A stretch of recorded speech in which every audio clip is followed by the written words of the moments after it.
Hello. तो हाँ जी दोस्तों, तो कैसे हो आप सब। उम्मीद करता हूँ बहुत अच्छी होगी और आप सबकी जो प्रिपरेशन है वो बहुत अच्छी चल रही होगी। देखिए, अभी जो हमारा आंसर राइटिंग प्रैक्टिस चल रहा है वो हम 2025 में जो यूपीएससी का मेंस का एग्जाम हुआ है उसके क्वेश्चंस को भी हम क्या कर रहे हैं, daily one one question discuss कर रहे हैं। आज हमारा क्वेश्चन 19 रहने वाला है जीएस 1 का।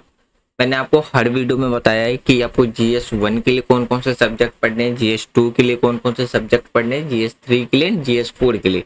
मैं फटाफट एक बार रिकॉल करवा देता हूँ। जैसे जीएस 1 के लिए आपको क्या क्या पढ़ना है: art and culture, Indian history, world history, Indian society, Indian geography, world geography and human geography. ये आपको जीएस 1 के लिए पढ़ना है। जीएस 2 के लिए constitution, polity, governance, social justice, international relation, development related issue. GS 3 के लिए economics, agriculture and food, environment and biodiversity, science and technology, disaster management and internal society. GS 4 के लिए आपको ethics and human interfaces, aptitude, attitude, emotional intelligence, contributions, public and service, service values and ethics in public administration. ये आपको ethics के लिए पढ़ना है, means GS 4 के लिए पढ़ना है। मैं उम्मीद करता हूँ कि जो भी बेसिक चीज़ें यूपीएससी एग्ज़ाम्स के, लाइक जो पैटर्न है, सिलेबस है और इस पैटर्न में क्वेश्चन पूछे जाते हैं, क्या पूछा जाता है, मतलब कौन कौन से सब्जेक्ट्स, ये सारी चीज़ें आपको मालूम होनी चाहिए। या अगर आप कोई मतलब अगर आप न्यू स्टूडेंट हैं तो आपको बेसिक चीज़ में करना ये है, पहले आप सिलेबस देखो, सिलेबस एनालाइज करो, फिर आप पीवाईक्यू एक साल मतलब मिनिमम 2 या 3 साल का उसको एनालाइज करो। फिर आपकी शुरुआत बेसिक से होनी चाहिए, यानी कि एनसीईआरटी से होनी चाहिए। ग्रेजुएशन में है, ग्रेजुएशन कंप्लीट कर रहे हैं तो आप एनसीईआरटी से ही स्टार्ट करें, या आप 1 साल का टारगेट लेके चल रहे हैं तो आपको एनसीईआरटी से ही स्टार्ट करना है। बस ये है कि अगर आप 1 साल का टारगेट लेके चल रहे हो तो एनसीईआरटी कंप्लीट आपको विद इन 2 मंथ्स हो जानी चाहिए। और जैसे ही आपके आंसर राइट मतलब जैसे ही आपकी एनसीईआरटी कंप्लीट हो जाए तो आप उस बेसिस पे अपना आंसर राइटिंग प्रैक्टिस आपको स्टार्ट कर देना है, अगर आप 1 साल का टारगेट लेके चल रहे हो। अगर आपके पास टाइम है कि अगर आप 2026 में या 2027 में देना है या 28 में देना है, तो आप अभी क्या कर सकते हो, एनसीईआरटी कंप्लीट करो, साथ साथ में आप क्या करो, प्रीलिम्स के क्वेश्चन एनालाइज करो, सिलेबस अपने सामने रखो, फ्रंट में रखो। जब आप सिलेबस के साथ आप पीवाईक्यू एनालाइज करते हो, प्रीवियस ईयर पेपर एनालाइज करते हो, तो आपको पता रहे, एक गाइडेंस की तरीके से काम करेगा कि आपको किस डायरेक्शन में चलना है, किस डायरेक्शन में नहीं चलना है। एक चीज सबसे ज्यादा ध्यान रखने वाली बात ये है कि आप अपने रिसोर्सेज जितने लिमिटेड हो सकते हो उतने लिमिटेड रखो। ज्योग्राफी की अगर आपको एक बुक पढ़नी है तो आप एक ही बुक को 10 टाइम्स पढ़ो, compare to 10 books, different different 10 books पढ़ने के बजाय, क्योंकि सबका कॉन्सेप्ट एक ही रहता है, मीनिंग सेम रहती है। बस आपको उसके कॉन्सेप्ट और उसकी डीप एनालिसिस होनी चाहिए कि अगर ये चीज़ कोई भी चीज़ है तो वो क्यों है, किस लिए है, कैसे है। अगर ये ना होता तो और क्या हो सकता था, मतलब पूरी डीप नॉलेज होनी चाहिए कि उससे क्वेश्चन कैसा भी घुमा दे तो आपसे क्वेश्चन छूटना नहीं चाहिए। सीधी सी बात है ना, क्योंकि आपका जो पहला स्टेज होता है वो प्रीलिम्स का होता है। सी सेट और मतलब जीएस और सी सेट में 100 क्वेश्चन रहते हैं, आपको क्वालिफाई करने के लिए ज़्यादा नहीं, 55 से 60 क्वेश्चन आप अगर आप करेक्टली अटेम्प्ट करते हो तो आपका प्रीलिम्स का जीएस तो क्वालिफाई हो जाएगा। जहाँ तक बात है सी सेट का, वो बस जस्ट एक क्वालिफाइंग पेपर होता है, आपको उसमें किसी तरीके से 33% लाने होते हैं। सबसे ज़्यादा टफ होता है आपका मेंस एंड इंटरव्यू। आप जब मेंस की प्रिपरेशन करते हो वहीं से आपकी प्रीलिम्स की तैयारी भी हो चुकी होती है, बस थोड़ी सी प्रैक्टिस की कमी होती है, तब वो भी साथ साथ में करते चलो। तो ज़्यादा टाइम वेस्ट ना करते हुए हम क्वेश्चन नंबर 19 डिस्कस करते हैं। सबसे पहले ना, अगर हम क्वेश्चन नंबर 19 की बात करें तो ये आप दो चीज़ों से रिलेट कर सकते हो। वैसे ये पूछा तो जीएस 1 में है, आप इसको जीएस 3 से भी रिलेट कर सकते हो, क्योंकि ऑलरेडी जीएस 3 में किससे पूछा जाता है, इन्वायरमेंट एंड इको बायोडाइवर्सिटी से पूछा जाता है। और क्वेश्चन आपसे ये जानना चाहता है, आपको ये चीज़ें एक्सप्लेन करके लिखनी है कि आज के टाइम पे अगर हम सस्टेनेबल ग्रोथ की बात करें, वो एक बहुत बड़ा हमारे लिए क्या बना हुआ है, चैलेंज बना हुआ है। क्यों? क्योंकि हमें एक साइड तो अपना इन्वायरमेंटल जो प्रोटेक्शन है, यानी कि हमें अपना इन्वायरमेंट भी प्रोटेक्ट करना है, और जो गरीब लोगों की जो नीडफुल्स होती है, जो रिक्वायरमेंट होती है, गरीब लोग कौन होते हैं, गरीब लोग वो लोग होते हैं जो अपनी लाइफ किसके डिपेंड पे होके का सर्वाइव करते हैं, नेचुरल रिसोर्सेज पे। तो वो जो नेचुरल रिसोर्सेज से डिपेंडेंट है, उनकी जो रिक्वायरमेंट फुलफिल हो रही है नेचुरल रिसोर्सेज से पर, और जो इन्वायरमेंटल प्रोटेक्शन है वो आज के टाइम पे दोनों के बीच में क्या है, कहीं ना कहीं एक कॉन्फ्लिक्ट हमें वो दिखता हुआ नजर आता है। तो हम किस तरीके से एक बैलेंस वे में सस्टेनेबल ग्रोथ कर सकते हैं, खास करके कि जब हम डेवलपिंग कंट्री की बात करते हैं जस्ट लाइक इंडिया या हम श्रीलंका जैसी कंट्री की बात करते हैं। तो देखिए आज भी हमारी कंट्री प्रॉपरली डेवलप्ड कंट्री में नहीं आती है, वो आती है डेवलपिंग कंट्री में। तो इकोनॉमिक बेसिस पे हमने कंट्री को 3 कैटेगरी में डिवाइड कर रखा है, डेवलप्ड जस्ट लाइक यूएसए या हम वेस्टर्न कंट्री या यूरोपियन कंट्री की बात करते हैं। एक दूसरा आता है आपके पास डेवलपिंग कंट्री जस्ट लाइक हम अपनी कंट्री की बात करते हैं या श्रीलंका जैसे देश की बात करते हैं। थर्ड आता है अनडेवलप्ड कंट्री, लाइक अगर हम भूटान, नेपाल ऐसे देशों की बात करते हैं तो वो अनडेवलपिंग कंट्री में आता है। तो सबसे ज़्यादा जो चैलेंजेस जो है इन्वायरमेंटल प्रोटेक्शंस को लेकर के वो आपको डेवलपिंग एंड नॉन मतलब अनडेवलप्ड कंट्री में नजर आएगा। तो क्वेश्चन आपसे ये पूछ रहा है जैसे कि हमारी कंट्री है, हमारा जो प्यारा देश भारत है डेवलपिंग कंट्री में, तो वहाँ पे जो पुअर पीपल्स की जो ज़रूरतें जो वो नेचुरल रिसोर्सेज से लेते हैं, नेचुरल ही वो रिसोर्सेज का यूज़ करते हैं, वो किस तरीके से उनके बीच और इन्वायरमेंटल प्रोटेक्शंस के बीच में जो कॉन्फ्लिक्ट है उसको हम बैलेंस वे में कैसे लेके चल सकते हैं और कैसे हम अपने इन्वायरमेंट को प्रोटेक्ट कर सकते हैं, ये क्वेश्चन आपसे पूछा और इसी को आपको क्या करना था, एक इफेक्टिव आंसर लिखना था। 250 वर्ड्स में लिखना था, 15 मार्क्स का क्वेश्चन था। क्योंकि यूपीएससी मेंस में 20 क्वेश्चन पूछे जाते हैं, 1 से लेकर 10 तक का 10 मार्क्स का होता है जो कि 150 वर्ड्स में लिखने होते हैं। वहीं पे अगर हम 11 से 20 तक की बात करें वो 15 मार्क्स का क्वेश्चन होता है, 250 वर्ड्स में लिखने होते हैं। तो ये आपका 15 मार्क्स का क्वेश्चन है जो कि 250 वर्ड में लिखना है। तो हम इसमें क्या क्या पॉइंट्स लिख सकते हैं, कुछ पॉइंट्स मैं आपने बताऊंगा और कुछ पॉइंट्स आपको कमेंट बॉक्स में बताने हैं कि हाँ ये पॉइंट्स भी हो सकते हैं। इस तरीके से आपका भी आंसर राइटिंग प्रैक्टिस डिस्कशंस हो जाएगा और इधर से भी हम और पॉइंट्स आपको भी पता चलेंगे और कुछ पॉइंट्स मुझे भी पता चलेंगे कि हाँ ये पॉइंट्स भी हो सकता है। सबसे पहले एक चीज़ याद रखिए, सस्टेनेबल डेवलपमेंट की बात करते हैं तो देखिए सस्टेनेबल डेवलपमेंट का मतलब क्या है कि जो हमें डेवलप करना है वो इन्वायरमेंट और डेवलपमेंट में क्या होना चाहिए, बैलेंस होना चाहिए। एक साइड में आपको सस्टेनेबल डेवलपमेंट गोल की जो हमारे 17 गोल है जो कि 2030 तक के लिए कि हमें ये सारी चीज़ें अचीव करनी है, वो तो मैंने आपको बस जस्ट रिमेंबर के लिए, याद करने के लिए लगा दिया है। बाकी जो आंसर होंगे हम इन पॉइंट से डिस्कस करेंगे। मैंने आपको बताया था ये GS1 एंड GS3 से रिलेटेड है। GS1 से रिलेटेड इसलिए क्योंकि इसमें आपको जो कॉन्सेप्ट देखने को मिलेगा वो कहीं ना कहीं ह्यूमन जियोग्राफी से रिलेटेड है और GS3 से मैंने इसलिए कहा क्योंकि ये जो क्वेश्चन है इन्वायरमेंट एंड बायोडाइवर्सिटी का आपको नजर आएगा। क्योंकि हम बात इसमें किस चीज़ की बात कर रहे हैं, जो भी हमारे पास रिसोर्सेस है। सबसे पहले देखो अगर हम बात करते हैं अपनी कंट्री की तो हमारी कंट्री क्या है, एक डेवलपिंग कंट्री है।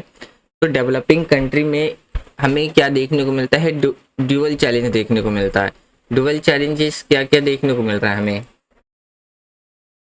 ड्यूअल चैलेंजेस में आपको क्या देखने को मिलेगा, एक तो डेवलपमेंट का चैलेंजेस है कि हमें डेवलपमेंट भी करना है, ठीक है। और दूसरा आपको क्या चैलेंजेस नजर आएगा कि हमें डेवलपमेंट में आपको क्या रहता है कि डेवलपमेंट का मतलब क्या, हमारी जो इकोनॉमिक ग्रोथ है, जो हमारी इकोनॉमिक ग्रोथ है एक तो हमें वो भी चाहिए। साथ साथ में जो पुअर पीपल्स हैं जिनकी जो कि अपने लाइफ किस पे डिपेंडेंट होकर के सर्वाइव करते हैं, फॉरेस्ट पे या जो नेचुरल रिसोर्सेज होते हैं उन पे, तो इनको क्या लेके चलना है, बैलेंस लेकर के चलना और इनके बीच में जो कॉन्फ्लिक्ट है उसको क्या करना है, कम करना है, उनको बैलेंस वे में लेके चलना है। तो हमारी कंट्री क्या है, एक डेवलपिंग कंट्री होने की वजह से 2 चैलेंजेस फेस कर रही है। पहला एक इकोनॉमिक ग्रोथ कि किस तरीके से हम विदाउट इन्वायरमेंट को हार्म किए, यानी कि बिना हम इन्वायरमेंट को नुकसान पहुंचाए हम किस तरीके से इकोनॉमिक ग्रोथ कर सकते हैं, इकोनॉमिक डेवलप कर सकते हैं, इन्वायरमेंटल सस्टेनेबल को इंश्योर करते हुए। दूसरा हमारे सामने यही आता है कि जो आज के टाइम पे जो पुअर लोगों की जो नीड है वो किससे है, नेचुरल रिसोर्सेज पे वो अपनी नीड की रिक्वायरमेंट फुलफिल करते हैं। तो इनके वजह से हमें क्या देखने को मिलता है, एक जो इनके बीच में जो इंटरमीडिएट होता है उसमें हमें क्या देखने को मिलता है, कॉन्फ्लिक्ट देखने को मिलता है, ठीक है। तो ये आप इंट्रोडक्शंस में लिख सकते हैं जहां से आप अपना आंसर स्टार्ट करना है। अब हम देखो सबसे पहले बात करते हैं किसके बारे में, कॉन्फ्लिक्ट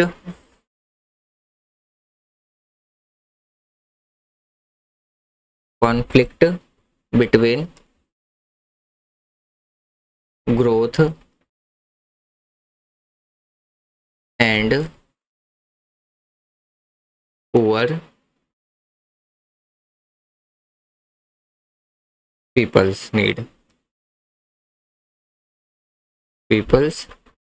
नीड। यानी कि जो हमें कॉन्फ्लिक्ट देखने को मिलता है किसके बीच में, पुअर और ग्रोथ के बीच में। ग्रोथ मतलब जो हमारी इकोनॉमिक ग्रोथ है, ठीक है। तो इसमें हम और क्या क्या पॉइंट हम इसमें मेंशन कर सकते हैं। तो सबसे पहले आपका जो पहला पॉइंट इसमें निकल के आता है वो क्या निकल के आता है,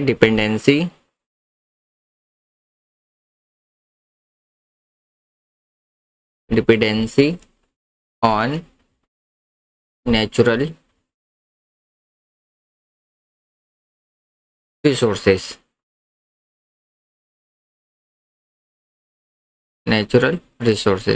ये आपका पहला पॉइंट निकल के आता है, जो कि आपको क्या करना है, एक्सप्लेन करके लिखना है। तो इसमें अगर हम बात करें ना, तो जो गरीब आदमी होते हैं वो अपनी जो भी डेली लाइफ के लिए जो रिसोर्सेस होते हैं वो कहाँ से फुलफिल करते हैं, वो नेचुरली फुलफिल करते हैं।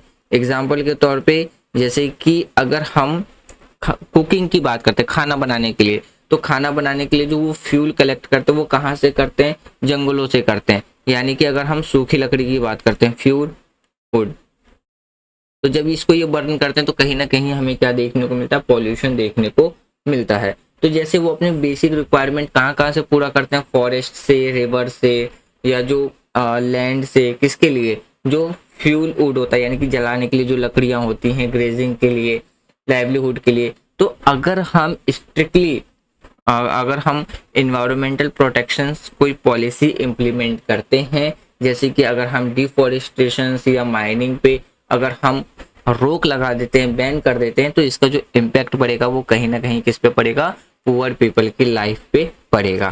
तो पहला पॉइंट आप ये लिख सकते हो उसको एक्सप्लेन करके। दूसरा पॉइंट में आप क्या लिख सकते हो कि कॉस्ट ऑफ क्लीन टेक्नोलॉजी,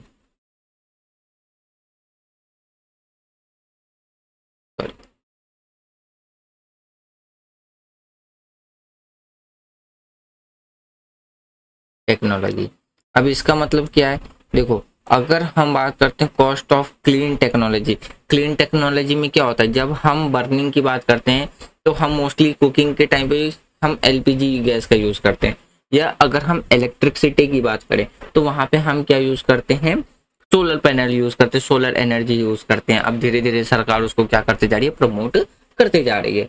तो अगर हम क्लीन टेक्नोलॉजी की बात करें, यानी कि अगर हम रेन्यूएबल एनर्जी या इको फ्रेंडली अल्टरनेटिव की बात करें, तो वो आज के टाइम पे काफ़ी ज़्यादा क्या है, एक्सपेंसिव है, बहुत ज़्यादा महंगा है, जो कि आज के टाइम पे भी बहुत से जो पुअर कम्युनिटी है, पुअर सेक्शन जो पीपल्स हैं, वो उनके लिए कॉस्टली होने की वजह से वो क्या कर सकते हैं, उसको उनके लिए वो क्या है, अफोर्डेबल नहीं है, वो उसको अफोर्ड नहीं कर सकते। तो जिसके वजह से उनकी जो डिपेंडेंसी वो वापस कहाँ आ जाती है, मतलब नेचुरल रिसोर्सेज पे आ जाती है। तो एक तो ये आपको चैलेंजेस देखने को मिलेगा कि जो इको फ्रेंडली टेक्नोलॉजी है वो काफ़ी ज़्यादा क्या है, कॉस्टली है, जिसके वजह से पुअर पीपल्स के लिए वो क्या है, अफोर्डेबल नहीं है। तो जिसके वजह से जो वो फायर वुड्स यानी कि जब वो लकड़ियां जलाते हैं सिलेंडर की जगह पे, एलपीजी गैस की जगह पे, या कोल का यूज करते हैं, तो वो कहीं ना कहीं उसका जो नेगेटिव इम्पैक्ट वो किस में देखने को मिलता है, हमें इन्वायरमेंट पे देखने को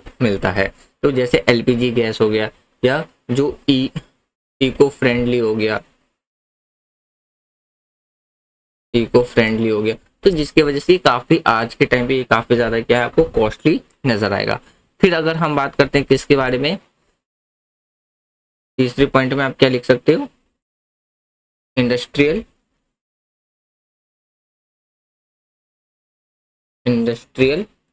रिस्ट्रिक्शन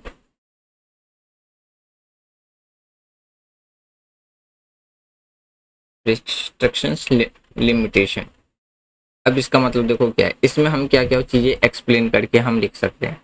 अगर हम इसकी बात करें ना, तो बहुत सी जो फैक्ट्री होती है, यानी कि अगर हम इंडस्ट्री की बात करें तो वो नेचुरल रिसोर्सेज बेस्ड होती हैं, जो कि कहीं ना कहीं क्या करते हैं, जो पुअर सेक्शंस होती हैं उनको वो एम्प्लॉयमेंट प्रोवाइड कराने का काम करती हैं। तो यदि अगर हम जो इन्वायरमेंट प्रोटेक्शंस के रिगार्डिंग में अगर हम कोई स्ट्रिक्ट पॉलिसी इंप्लीमेंट करते हैं, तो ये जो इंडस्ट्री है, यानी कि जो नेचुरल रिसोर्सेज बेस्ड इंडस्ट्री है, जो कि पुअर सेक्शंस पीपल को एम्प्लॉयमेंट प्रोवाइड कराती है, तो उनके लिए जो एम्प्लॉयमेंट अपॉर्चुनिटी है अनस्किल लेबर के लिए वो क्या हो जाएगी, कम हो जाएगी, यानी कि घट जाएगी। तो ये कुछ ऐसे रीजंस हैं जिसके वजह से हमें क्या देखने को मिलता है, ग्रोथ और जो पुअर पीपल है, यानी कि economic growth and poor people के बीच में कॉन्फ्लिक्ट देखने को मिलता है। देखो ये जो पॉइंट मैंने यहाँ पे एक्सप्लेन करे ना, तो इसका मतलब ये नहीं समझाना चाह रहा मैं कि हमारे लिए इन्वायरमेंट प्रोटेक्शन जरूरी नहीं है। क्वेश्चन आपसे पूछ रहा है कॉन्फ्लिक्ट होने का कारण क्या और इसको हम कैसे बैलेंस में मिले चलते। ये तो मैंने आपको कॉन्फ्लिक्ट होने का रीजन बता दिया, dependency on natural resources, poor sections people का। फिर अगर हम बात करते हैं जो इको फ्रेंडली जो रिसोर्सेस है रेन्यूएबल एनर्जी की, वो काफ़ी ज़्यादा कॉस्टली होने की वजह से जो पुअर सेक्शन पीपल हो उनके लिए अफोर्डेबल नहीं है। और कुछ इंडस्ट्री जो कि नेचुरल रिसोर्सेज बेस्ड है वो अनस्किल्ड लेबर को जो एम्प्लॉयमेंट प्रोवाइड कराती है वो उनके लिए क्या होती जाएगी, रिड्यूस होती जाएगी। अब हम बात करते हैं नीड फॉर बैलेंसिंग, क्यों हमें ज़रूरत है बैलेंसिंग के। ठीक है, नीड फॉर बैलेंसिंग, यानी कि आज के टाइम पे अगर हम अपने इकोनॉमिक ग्रोथ के साथ साथ बात करें तो पुअर सेक्शंस के साथ हमारी बैलेंस होना भी बहुत ही ज़्यादा क्या है, ज़रूरी है। तो आप इसमें पहला पॉइंट आप क्या लिख सकते हो जो एक्सप्लेन करके, inclusive, inclusive sustainable development. Okay, पहला पॉइंट जो कि आप एक्सप्लेन करके लिख सकते हो। अब देखो अगर हम इंक्लूसिव सस्टेनेबल डेवलपमेंट की बात करें तो इसमें हम क्या क्या लिख सकते हैं। देखो सबसे पहले आपको ये इंश्योर करना है कि जो पॉलिसी है और जो पॉवर्टी एलिगेशंस है जो कि एनवायरनमेंट प्रोटेक्शंस की बात करते हैं, तो कुछ ऐसे पॉलिसीज हैं हमारी कंट्री के अंदर में जो कहीं ना कहीं क्या करता है, हमारी ग्रोथ और जो इन्वायरमेंट प्रोटेक्शन है उसके बीच में बैलेंस करने का काम करता है। और नीड है आज के टाइम पे, ये ज़रूरत है कि हम ऐसी पॉलिसी और लेकर के आए। जैसे एग्जाम्पल के तौर पे अगर आप बात कर लो मनरेगा, मनरेगा, अच्छा आपको ना, आप मेरे को ना मनरेगा की फुल फॉर्म कमेंट बॉक्स में बताइएगा। देखो अब मनरेगा क्या है, मनरेगा ये तो आपको 100 पुअर सेक्शंस के लिए 100 डेज का तो एम्प्लॉयमेंट यानी कि वेजेस तो एम्प्लॉयमेंट वेजेस तो प्रोवाइड कराता ही कराता है। साथ में ये हमें क्या किस चीज को प्रमोट करता है, वाटर कंजर्वेशन एंड एफॉरेस्टेशन को। तो इस वजह से हम इसको किस में लेके चलते हैं, बैलेंसिंग वे में चलते हैं। यानी कि 100 डेज का आपको क्या देखने को मिल जाएगा इसमें, जो प्रोवाइड कराता है 100 डेज का वेजेस, एम्प्लॉयमेंट, एम्प्लॉयमेंट एंड साथ ही में वाटर कंजर्वेशन, वाटर कंजर्वेशन, यानी कि हम पानी को कैसे बचा सकते हैं, एंड एफॉरेस्टेशन,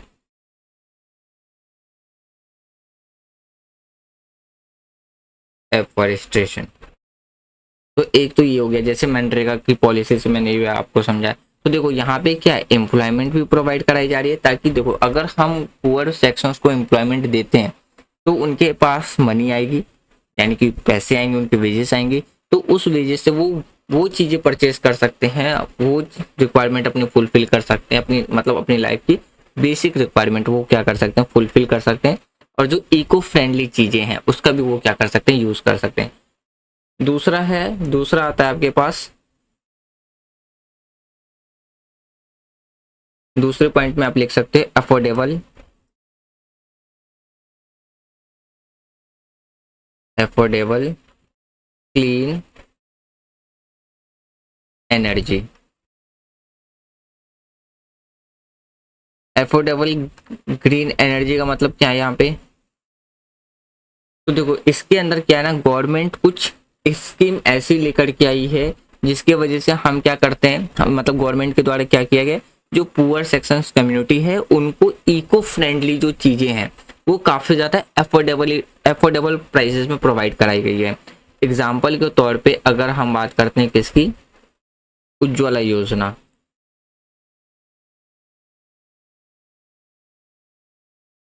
उज्ज्वला योजना एंड सोलर माइक्रो ग्रिड्स। अब इसका एम क्या था? अगर हम इसकी एम की बात करें तो इसमें रिप्लेस करना था, किसके रिप्लेस की बात कर की जा रही है कि जो पॉल्यूटिंग फ्यूल्स है, यानी कि ऐसे फ्यूल्स जो कि क्या जनरेट करता है, पॉल्यूशन जनरेट कर रहा है, तो उसको क्या करना था, रिप्लेस करना था। रिप्लेस करके हमें किस साइड लेके आना था, clean option for the poor, for the poor, यानी कि यहाँ पे गरीब सेक्शंस की बात की जा रही है। तो यहाँ पे जैसे देखो अगर हम उज्ज्वला योजना की बात करते हैं या सोलर माइक्रो ग्रिड्स की बात करते हैं, तो सरकार इसलिए लेकर के आई थी कि जो रूरल एरिया में जो वुमेन है, अगर वो लकड़ी पे यानी कि मतलब चूल्हे पे लकड़ी बर्न करके या कोयला बर्न करके अगर वो कुकिंग करते हैं तो उसको रिप्लेस करके क्या कराना था, सिलेंडर प्रोवाइड कराना था। देखो इससे मिलते जुलते ना दो स्कीम है, योजना, एक है उज्ज्वला योजना और एक है उज्ज्वल योजना। दोनों में डिफरेंस है।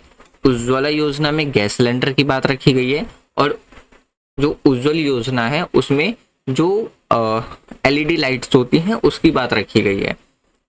तो कंफ्यूज मत होना, एक बार आप उसको जाके पढ़ लेना, आज का होमवर्क है उज्ज्वला योजना और उज्ज्वल योजना में क्या डिफरेंस है आपको पढ़ना है, ठीक है।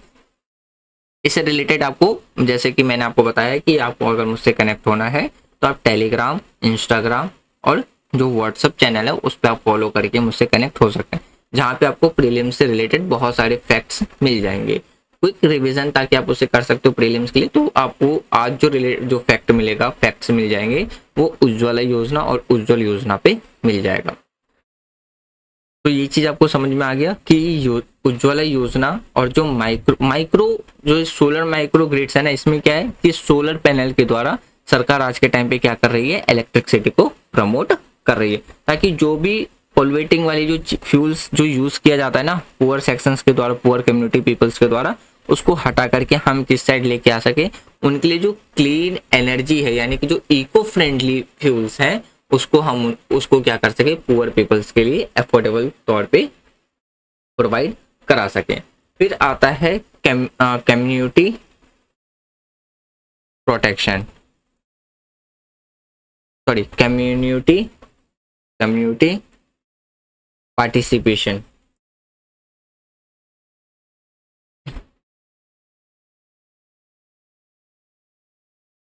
पार्टिसिपेशन यानी कि अगर हम जब इन्वायरमेंट की बात करते हैं ना, इन्वायरमेंट क्लीन करने के, तो इसमें कम्युनिटी पार्टिसिपेशन बहुत इंपॉर्टेंट होता है।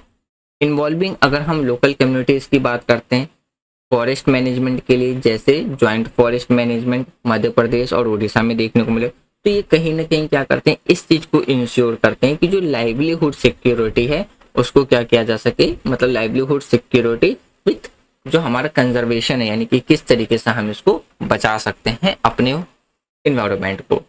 उसके बाद आता है ग्रीन जॉब्स। ग्रीन जॉब्स का मतलब आपको, आप समझ रहे हैं क्या होता है ग्रीन जॉब्स का मतलब? देखो ग्रीन जॉब्स का मतलब होता है, जैसे भी मैंने आपको ऊपर में एक पॉइंट समझाया था ना, कि कुछ इंडस्ट्रियां ऐसी होती हैं कि जो अनस्किल लेबर होती हैं पुअर सेक्शंस पीपल्स में, कम्युनिटी में, उनको वो क्या करती हैं, एम्प्लॉयमेंट प्रोवाइड कराती हैं।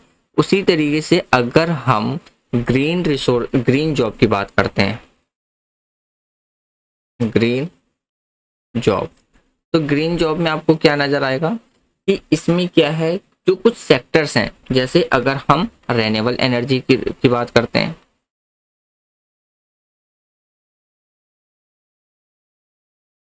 रेन्यूएबल एनर्जी,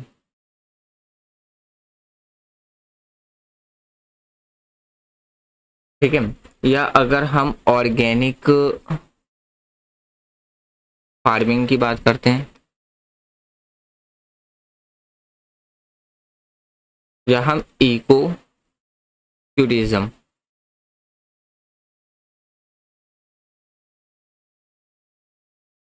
अगर इसको हम प्रमोट करते हैं या हमारी गवर्नमेंट के द्वारा इसको प्रमोट किया जाता है, जो कि क्या है, एक ग्रीन जॉब है, तो ये इस चीज को इंश्योर करेगा कि एक तो इनकम भी पुअर कम्युनिटी सेक्शंस के लिए एक इनकम जनरेट सोर्स बन जाएगा, और साथ ही में इसमें किसी भी तरीके का जो हमारा इकोलॉजिकल डैमेज है वो नहीं होगा।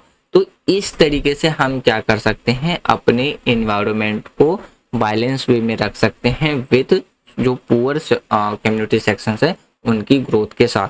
तो यहाँ से हमारी इकोनॉमिक ग्रोथ भी होगी और हमारा जो एक चैलेंज है इन्वायरमेंट प्रोटेक्शन का, वो भी हमारा क्या होगा, बैलेंसिंग वे में चलता रहेगा।